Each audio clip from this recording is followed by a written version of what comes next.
History tells us that the armies of Rome brought law, order, and peace to the empire. But Roman citizens had less peace and security when it came to their gods. In an effort to find success in life, they worshipped many gods, including the ruling Caesar. Then, into the empire came a letter written by the Apostle Paul. Paul's letter to the Romans came like a sword of truth to the heart of the empire. Romans, the letter that changed the world by a challenge to the gods of Rome on this day of discovery.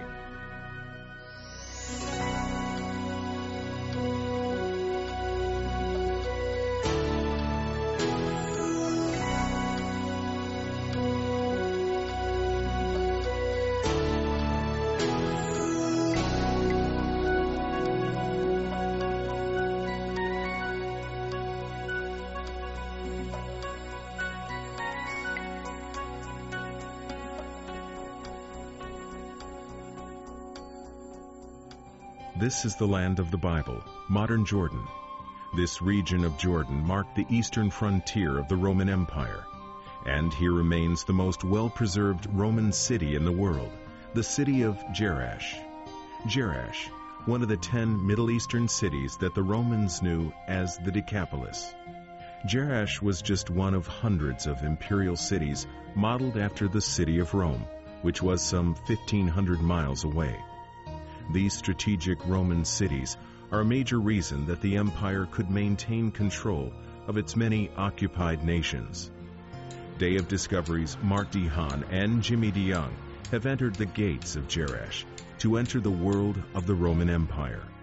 They've come to explore Rome's ancient laws and beliefs and to reflect on the contents of a letter from the Apostle Paul that posed a spiritual challenge to one of the greatest empires in history.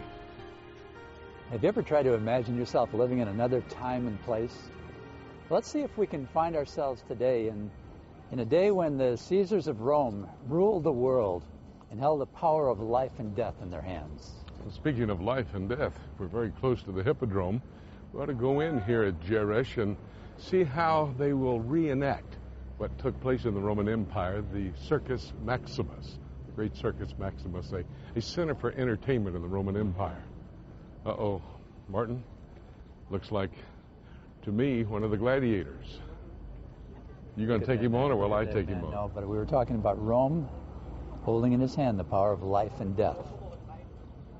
I notice the sign here says, not only will we see the gladiators, but the legionnaires of the Roman chariot races. They're about to begin any moment now. Why don't we go on inside and see if we can experience how it was 2,000 years ago in the Roman Empire.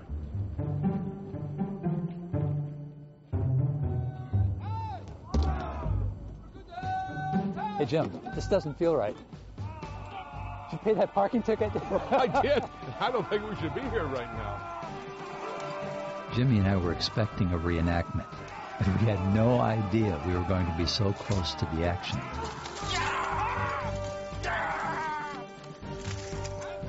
This Roman legion, made up of local Jordanian men, demonstrated marches, formations, and charges that the Romans used to create shock and awe in their enemies.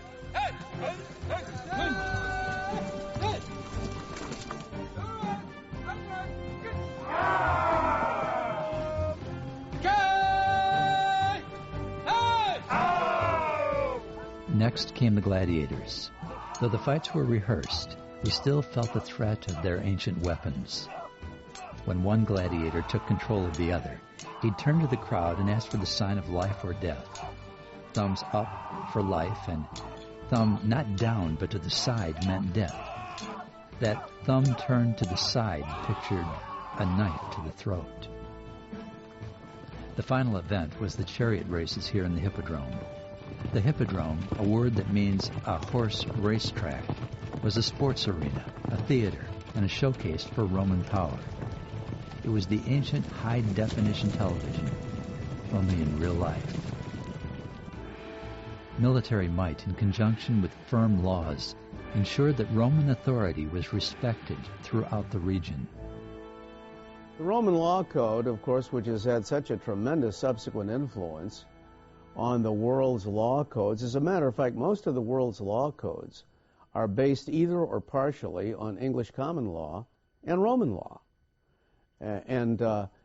Therefore, although all aspects of Roman law we wouldn't find too congenial today, it was very permissive, of course, at the time of the late Republic and the Empire in terms of gladiatorial combat. Yes, it was okay to kill somebody if it's in entertainment, if it's a public game of some kind.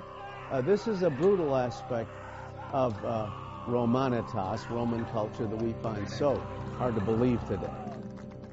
And when you're watching the blood sport of gladiators, it's easy to forget that Roman society was also known by a long list of virtues that were reinforced by a strong government, as well as by a culture that rewarded those who complied with the Roman way.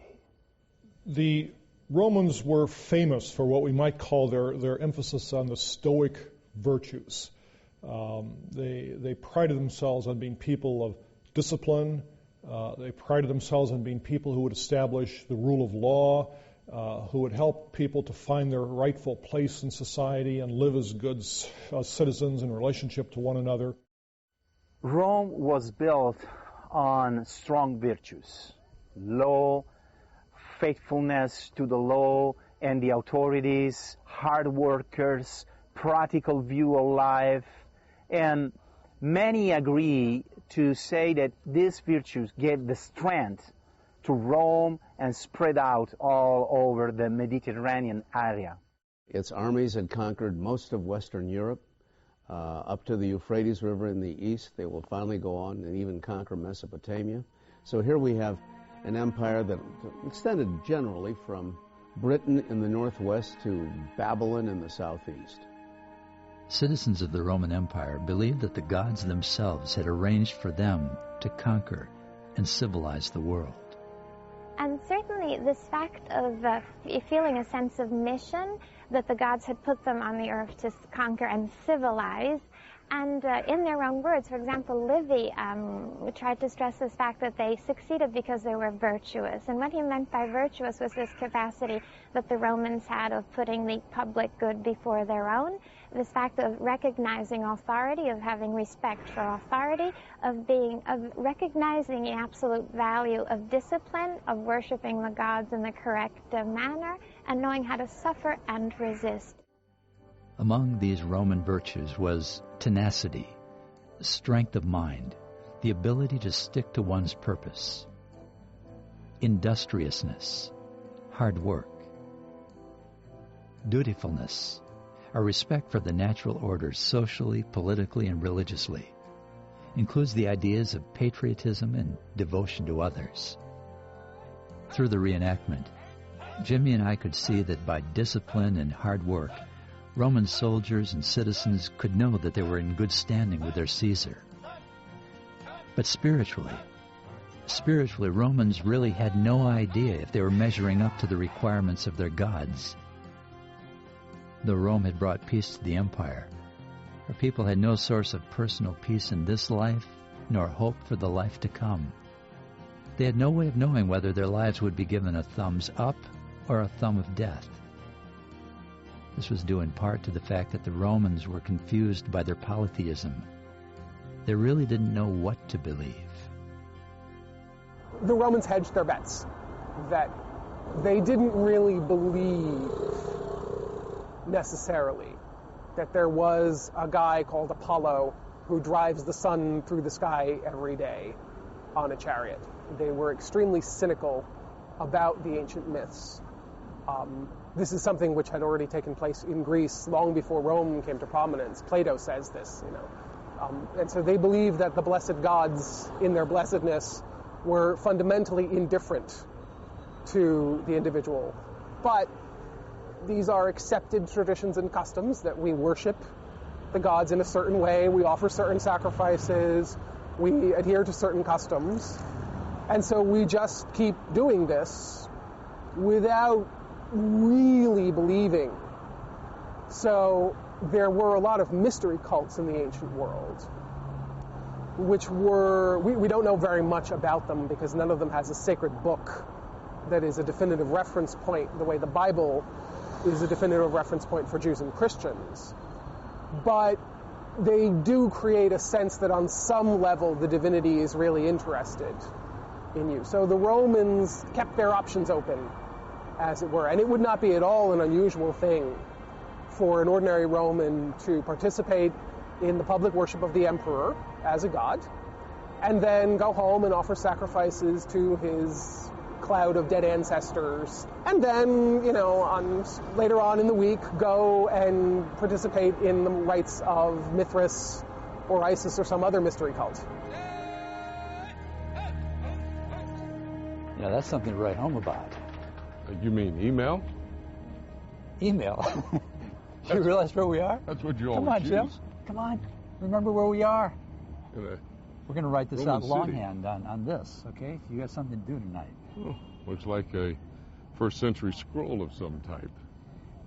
And one of the reasons we've come here is because the Apostle Paul, writer of the New Testament, wrote a letter on a scroll, probably something like this. Today we look back and say it's probably one of the most important letters ever written. It's something we want to talk about today. Actually, the Roman Empire did have a postal system. It would use horses and couriers to carry documents like this from city to city. The Apostle Paul probably did not use their postal system, but would have instead had one of his associates or a personal friend carry this letter from city to city, from church to church.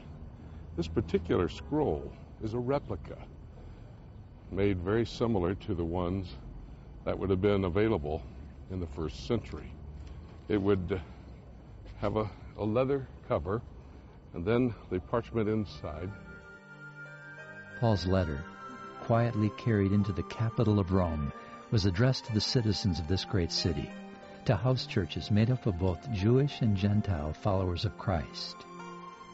When we read the letters of Paul to Romans and his greetings to the Church of Rome, we easily realize that his greetings were addressed to several churches. So this gives us the fact that here in Rome were different gatherings of churches, mixed community even of Jews and Gentiles worshiping together the only one God, the only one Creator and Savior. And these gatherings were in homes, the home churches. When the significance of Paul's message was understood, it would challenge everything the Roman world believed about how people relate to one another and to the one true God. As long as Roman citizens and visitors like Martin and myself would stay in the middle of the road and keep the Roman law, we'd really have nothing to fear from the laws of Rome. At least social compliance would mean that there would be nothing to fear from the Caesars. But there was another Lord and God whose followers were quickly multiplying within the empire. And this Lord had a reputation for not settling for mere outward compliance. We know about that Lord from a letter, a first century letter, that was written by the Apostle Paul. He addressed it to the Romans who were located there in Rome itself. And what's so important about the letter that Paul wrote to the Romans is that he used it to express that the Lord of creation that he worshipped not only made an issue of people's heart compliance to himself, but more importantly that he had offered a solution, an amazing solution that none of us living here in the Roman Empire could have imagined. But the solution Paul offered for our human plight before God posed a potential problem for his Jewish readers. For them, it was not these Roman laws that were most important. It was their moral laws, laws of Moses like the 10 Commandments that were literally written in stone. One of the things that Paul does in Romans is to try to help Jews particularly understand that their law, the Torah, which they put so much stock in, was not God's final word to his people. This would have been quite scandalous, particularly to the Jews who were hearing this. How could Paul say this about our law, about the law that God gave his people, Israel? And Paul will ultimately explain that he doesn't have anything against the law per se, but what he wants to show is that the law can't answer the human problem. The law comes to people who are already sinful, already held prisoners by sin, and they can't do the law. So in a sense, it's like saying to a man drowning out in the lake, oh, just swim to shore. Well, nice advice and appropriate advice, but it's impossible to do. And so God's law cannot be fulfilled by human beings under sin. It's a dead end when it comes to really taking care of the human problem and establishing a relationship with God. No one will be declared righteous in God's sight by observing the law. Rather, through the law, we become conscious of sin. Romans chapter 3. Hey, follow me. I want to show you something.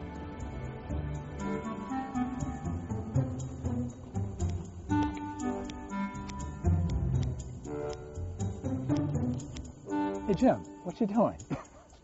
What are you doing? Well, I'm trimming my beard. What does it look like I'm doing?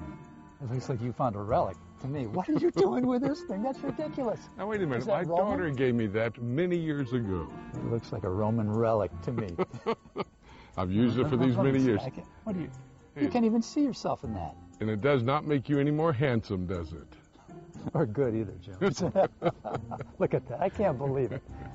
That's ridiculous. Interestingly, as a mirror reflects our physical flaws, laws like the Ten Commandments show us our spiritual imperfections, our inability to measure up to God's standards.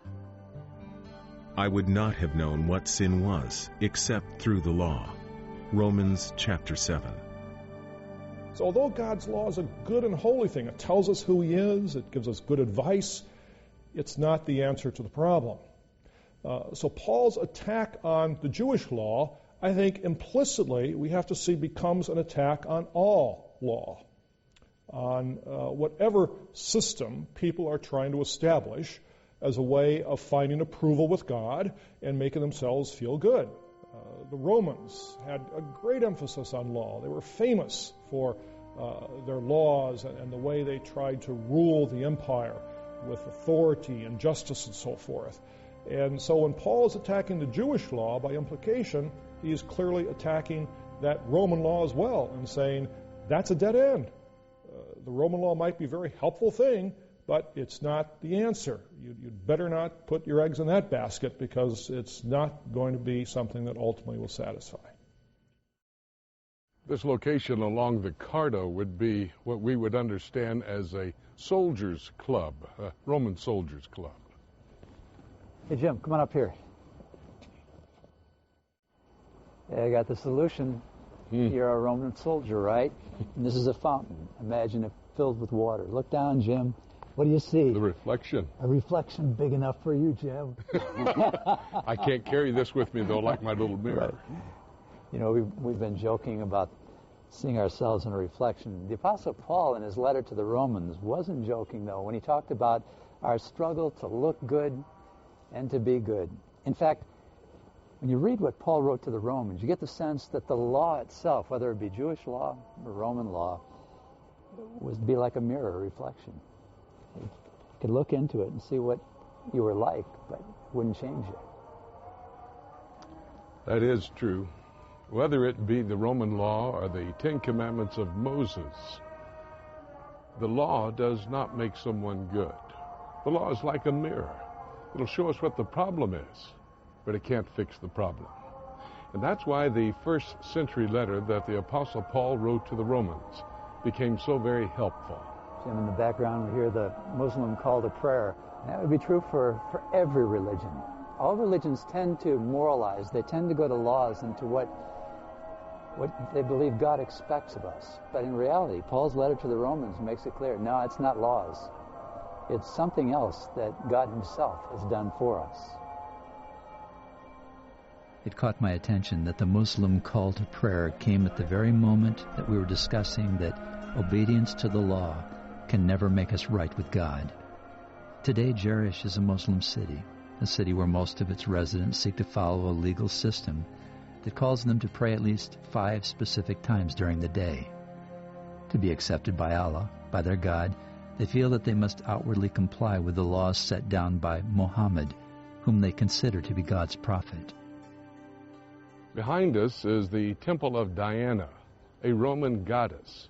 During the times of the Greeks, this goddess was known as Artemis.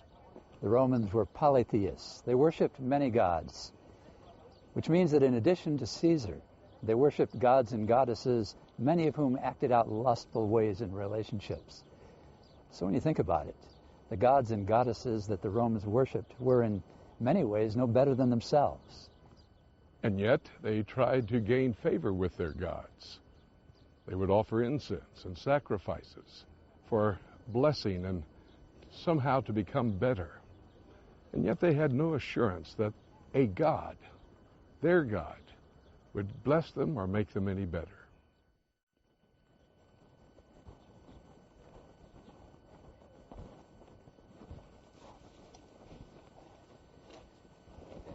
It was in this kind of a world filled with temples to gods and goddesses. Into the empire came a letter written by the Apostle Paul to the Romans. A letter that addressed the problem, the human dilemma that all of us face even to this very moment. How do we resolve the gap between the kind of people we know we want to be and the kind of self-serving people that all too often we end up knowing we are? That's where Paul gives us an answer. It's come down, every generation has read this letter. It's called good news, at least Paul calls it good news, that instead of having to try to work to gain the favor of the gods and goddesses, the one true God, Paul says, has come down to us in the body of a man to do for us what we can never do. In fact, he did it all. This is what Paul's letter is all about. It's the opposite of human merit. It's the opposite of trying to appease the gods. It's letting God himself give us the gift that his Son bought for us. God demonstrates his own love toward us in that while we were still sinners, Christ died for us. Romans chapter 5. I remember sitting in the arena watching the gladiators reenactment, remembering that sometimes there were Christians who were led to fight the animals and the gladiators. But even more importantly, I remembered,